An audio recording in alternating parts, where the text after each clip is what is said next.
Good morning, everyone. Good morning. I can hear myself better. Well, great to see everyone this morning. It's a nice chilly day out. Everybody, some of you guys, I guess, you got the memo. We're doing sweaters today, so it's great to have everybody here. We've been exploring The Creative Life, 7 Keys to Your Inner Genius by Eric Butterworth, and then other works that actually are a part of this understanding of the creative life and how we can live more and move more in an awareness of our creative nature. And it's been a great exploration. We're moving into a season of moving toward the holiday and the celebration of Christmas. And how many of you have noticed that there's Christmas lights and things out? Actually, they've been out for a month now, I realize, but you know, I still have a little resistance to doing Christmas before Thanksgiving. To me, it always needs to follow, but I'm always glad I always enjoy the season of Christmas and the celebration of it. Yesterday, Julie and I went to the Blue Genie Fair and we went to see a lot of crafts and did a little Christmas shopping, and that was a fun thing, and got to hear Christmas music already. So I came across a couple of things about Christmas that I thought were humorous. Being an American Christian means celebrating the birth of a Jewish Savior underneath a pagan tree with gifts from an obese German trespasser.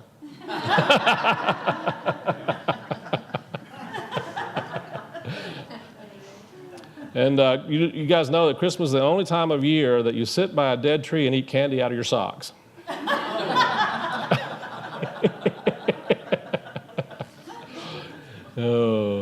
Every Tuesday there was a group of, for years, there was a group of chess players. It was a chess club that was meeting in the downtown hotel. And they met in this big, spacious, open foyer of the hotel. And it was quite a scene, apparently, every Tuesday. And a couple of dozen chess enthusiasts were there constantly arguing over who was the best chess player. And each turning and boasting on their own accomplishments and the moves they'd made and the games that they'd won. And finally, one day, the owner and the manager of the hotel came out and just said, I just couldn't take it anymore. And he says, I'm sorry, but you guys can't play chess here anymore. And they all cried out, well, why? Why? And, he said, well, because I can't stand it anymore. All these chess nuts boasting over in an open foyer. Ba-dum-bum. I know, that was bad, wasn't it? They don't get any better than that, sorry. But anyway, I think it's important to have a good time with this and have fun with it. But at the same time, there's a very specialness to moving into the season. And to me, it's really, we're moving into a time of recognizing and acknowledging something that is so powerful and so beautiful and so unique in life and in our world and in ourselves. And I think that's one of the things that really want to notice and pay attention to, is that we are a part of and participating in a celebration of something very special and unique. This week, there's been over the world an honoring and a celebration of a very special and unique individual, Nelson Mandela. And Nelson Mandela, I think, probably is one of the most, of our time, one of the most significant beings and lights in our time, not because he was a perfect human being, but because he was someone who really strove to overcome his own difficulties and challenges, and was able to do it in a way that I think was an inspiration for people throughout the world. He said that everyone can rise above the circumstances and achieve success if they are dedicated to it and passionate about what they do. And Nelson Mandela, I think, probably gave us one of the most amazing and significant examples of forgiveness that we've seen in modern times. He did establish, after being in prison for 27 years, he came out and he basically encouraged and taught and preached to the people of South Africa, do not take revenge. Because he understood, I believe, the principles that we talk about in unity, that what you put out, you get back. And he understood that the only way to truly move beyond all of the pain and the hurt and the suffering that had happened in that country for so many years was to move into a different awareness and to move into a different energy. And so he began establishing councils of reconciliation and gave people an opportunity to come to terms with their own errors in life, their own cruelty, their own pain, their own suffering, and then also that they had inflicted upon others. And to honor that and to acknowledge that it was something that they participated in and then move into a place of forgiveness. Now, I don't know if there's been an example of that in too many cultures, but you will find that those particular works have been carried over into other countries as well. And so we've seen someone who's made an amazing impact on life, an amazing impact on our world. And I think it's a very beautiful time to just honor the essence of what he was trying to share with us. He admitted himself that he was not in any way perfect, and there were times that he had many things that he had to overcome in terms of his own anger and rage and frustration about how things had been in South Africa. But he showed an example of that it is possible. It is possible to overcome those energies and to move past them and to move into a place of healing and reconciliation. In our study this week, we are working with the 6th day of creation. We've been working with the 7 days of creation, and we talked about how the creative process, the 7 days of creation, is a metaphor for the creative process. And on the 6th day, in Genesis chapter 1:27, so God created man in his own image. In the image of God, I'm going to back up a second. And God said, let us make man in our image, after our likeness, and let them have dominion over the fish of the sea, and over the fowl of the air, and over the cattle, and over all the earth, and over every creeping and living thing that lives upon the earth. And so God created man in his own image. In the image of God created he him, male and female created he them. So when we look at this scripture, one of the things that Eric is bringing out to us is an awareness that many of you may not be aware, but there are actually 2 creation stories in the Bible. And he talks about Genesis 1 and Genesis 2. And in Genesis 1, he explains that what God was creating was not necessarily the earth or man and everything in it. What God created was the idea of man. That first comes the idea. And then from the idea, there is the expression of that idea. He talks about it in terms of involution and evolution. And as we look at the understanding of this metaphysically, there is an idea of who and what you and I are created to be. And this is the creation of humankind, of man, that he's talking about. When we say the word man, we are really talking about the generic term of humankind.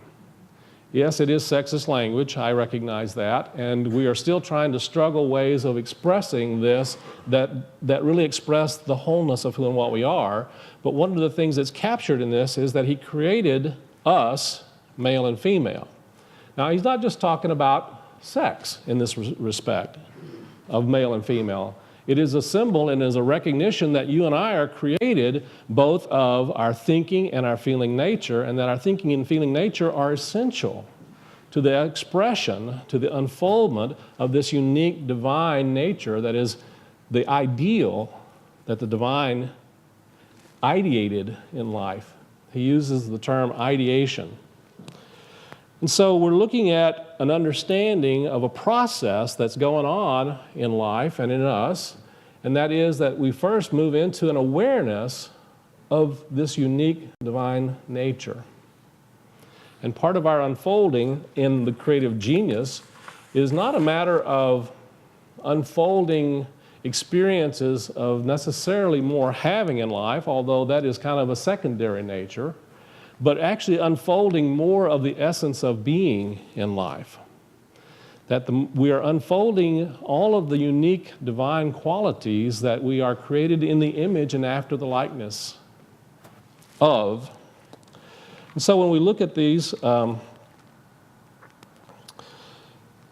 idea of, first of all, he creates us an idea of the divine image of humankind, of what humankind was created to be. And in unity, this is what we understand to be the Christ. There is oftentimes in traditional Christian views that there is Jesus Christ, and that's the only Son of God. We have a little different understanding in that Jesus was one who was expressing even more of this unique divine nature than anyone that we're aware of, and that he is an example of how you and I can also experience and express that unique divine nature. And that's part of our opportunity and our, you might say, our challenge in life, is to wake up to that knowing that there is this uniqueness of creative being within every one of us, and that we can tap into that and experience more of that as the truth of our nature, and that we're in the process of practicing how we do that. And part of the experiences that we have in life are there to help us unfold those amazing qualities that are already available to us. And so in many ways, the overcoming of the difficulties and challenges that we see and experience in life are a part of the unfolding evolutionary process of creation. Getting back to Nelson Mandela, I have no doubt that had he not been in prison for 27 years, he probably would not have developed the same kind of awareness or consciousness that allowed him to step out of there and go and realize that violence was not the way.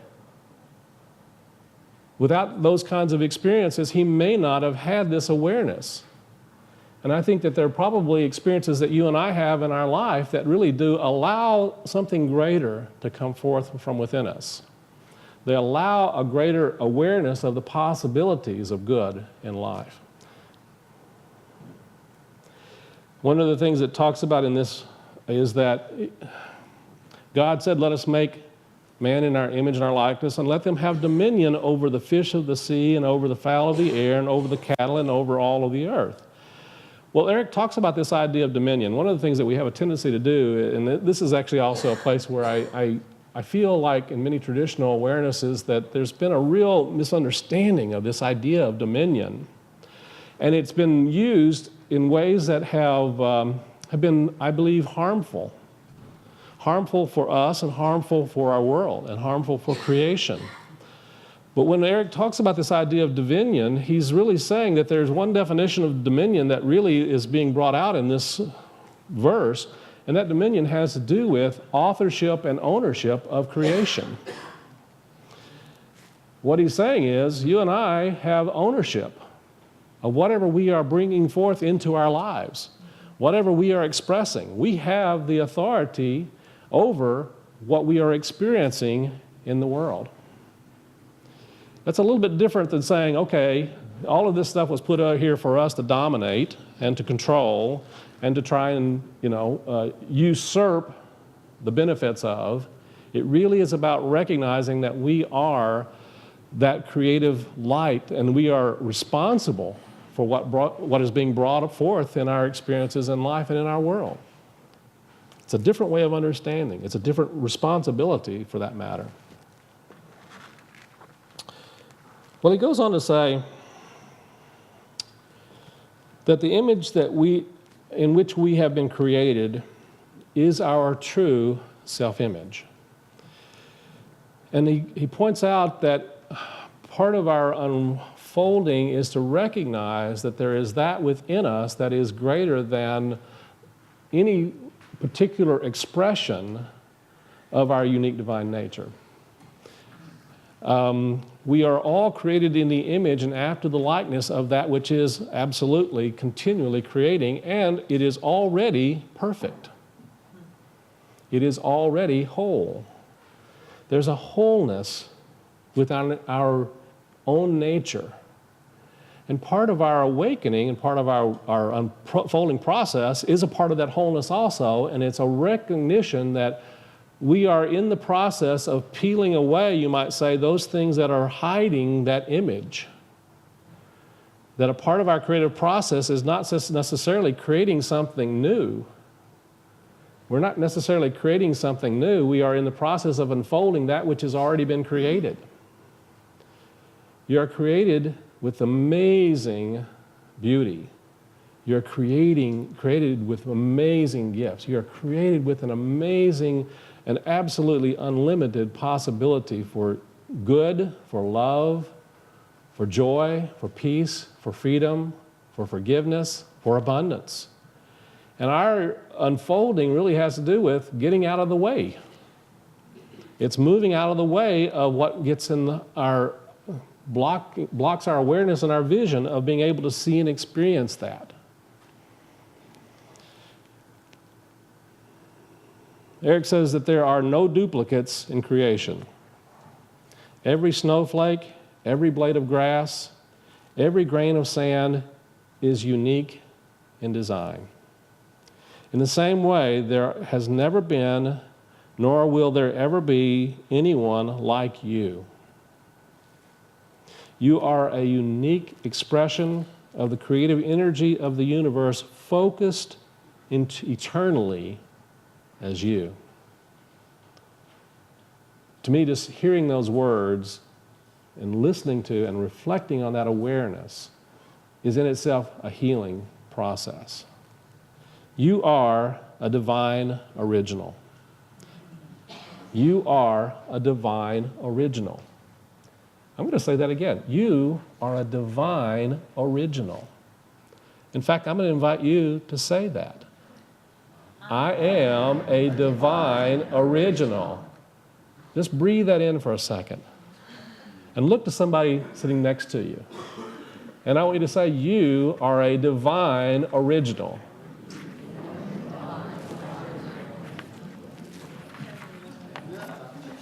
You and I are created in the image and after the likeness of that which is absolutely unique in expression, and it is absolutely unique in possibility, and we are in the process of allowing that awareness and that experience to unfold.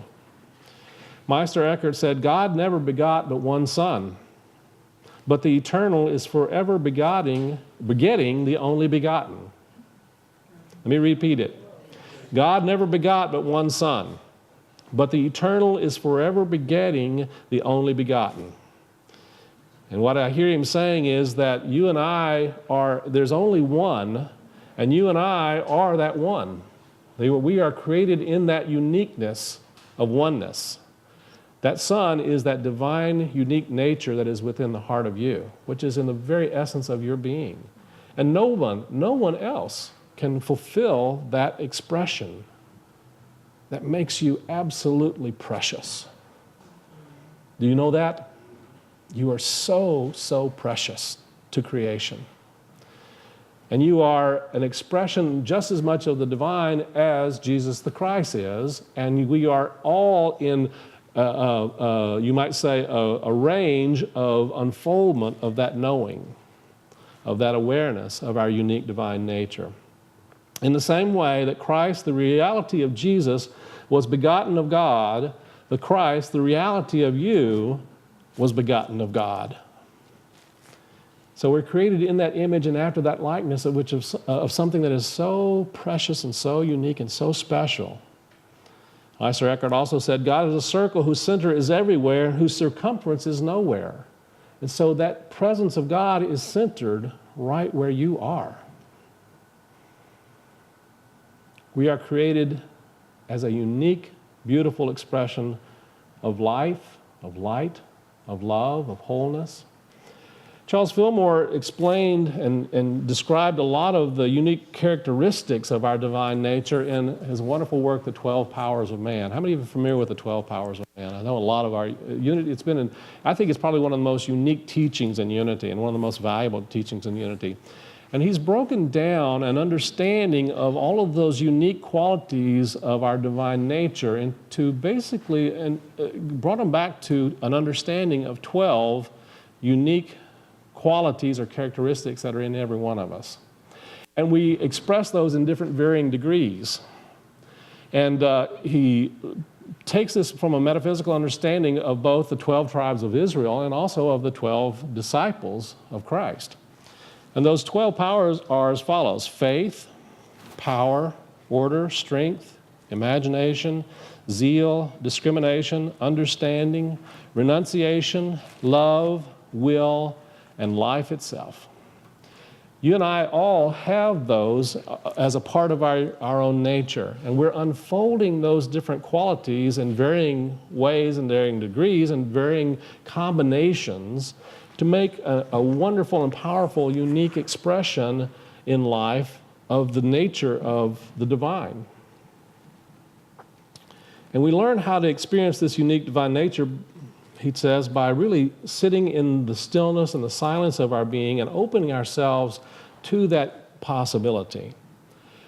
Spending time practicing and paying attention to and noticing, not so much as you get up in the mirror and look in the mirror and see all the wrinkles and the gray hair, but focusing on that inner light that shines through when you look in that mirror. Or when you sit in the silence, not necessarily putting your energy and focusing on all of the chatter and the talk of the limitations and the shortcomings and the fears and the anxieties, but really spending time reflecting on a knowing, a feeling, an experience of that wholeness that is already in us and as a part of our unique nature.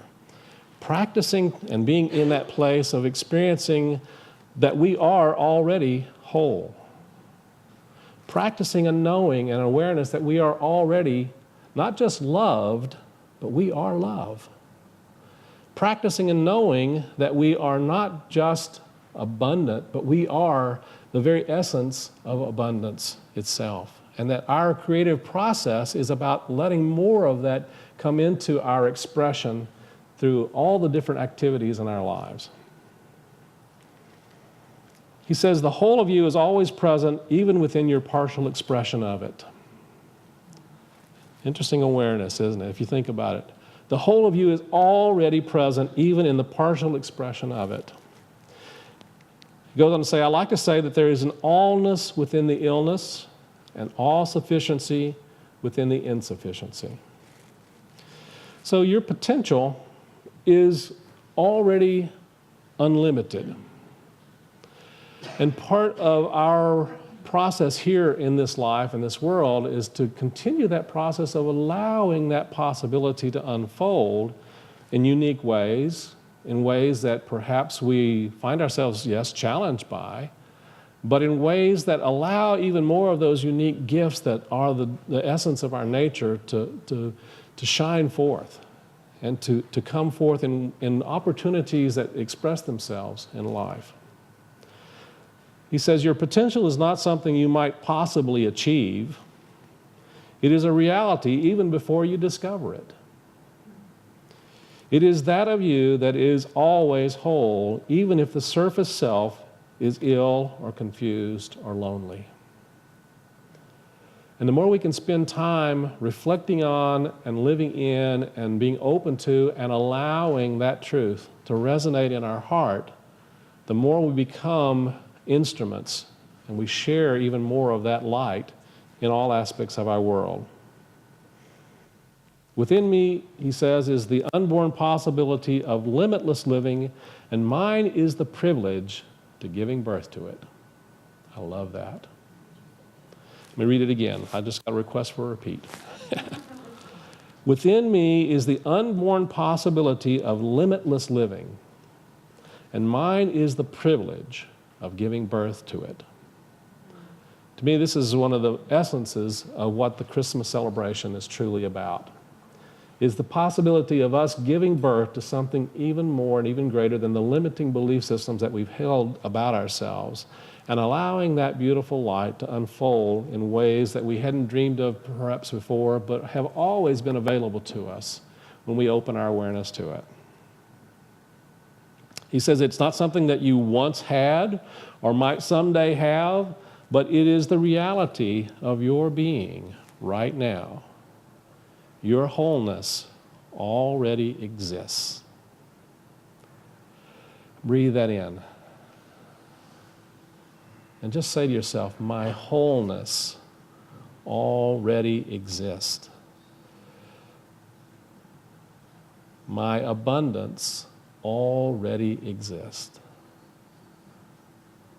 My love already exists. My being loved already exists. And as we reflect on and let ourselves move into that assurance and that knowing of the truth of our divine nature, you'll find that things begin to unfold in ways that you never dreamed possible before. So that's what we get to have fun with this week. So I hope you'll take some time to reflect on this knowing, this understanding, this awareness, and this experience of the truth of your wonderful, unique, divine nature as a spiritual being. Have a great Christmas season, and as we move into the season, know that peace is the reason for the season. Blessings to you. So let's move into our meditation time. Just take a nice deep breath. Breathing in and out.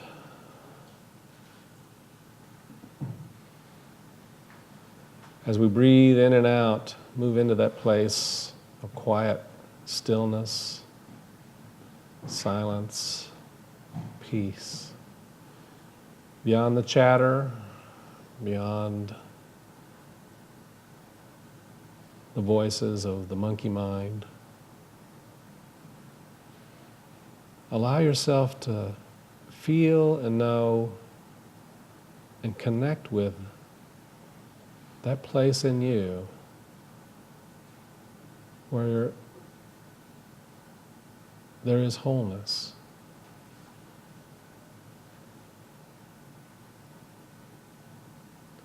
It's a willingness to allow that expression of wholeness to be.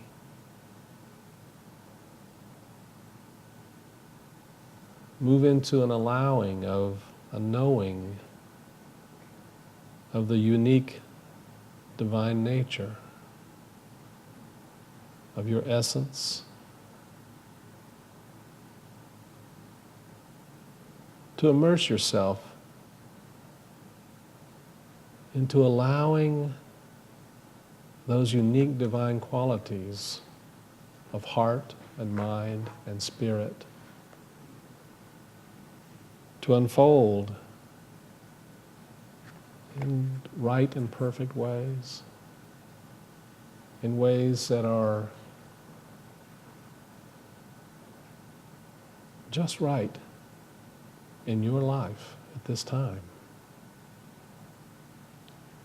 Qualities of faith and understanding, qualities of wisdom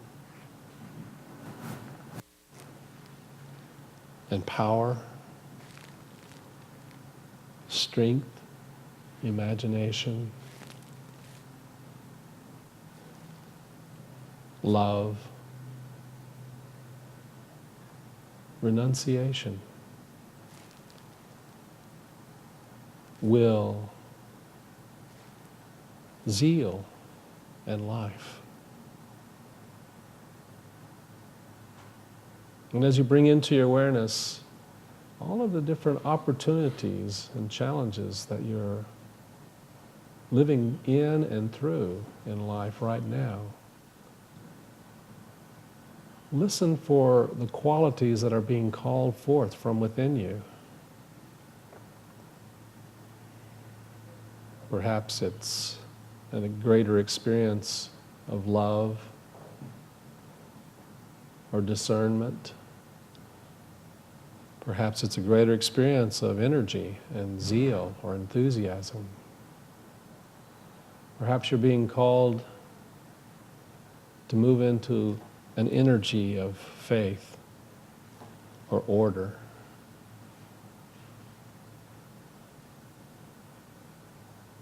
Allow yourself to unfold, allowing these qualities to come forth in just the right time and just the perfect way to be a blessing and to be blessed by those experiences of life. And know that you are in ownership of the possibilities of good, in ownership of the overcoming, in ownership of transforming your own nature and being through whatever circumstances or consequences may arise.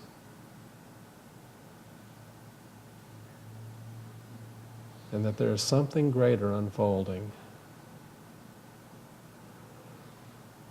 Take a nice deep breath now and give thanks. And take one more nice deep breath and begin to give thanks even more for that unique possibility of good that's already available to you. And when you're ready, gently open your eyes. Be present here and now. And so it is.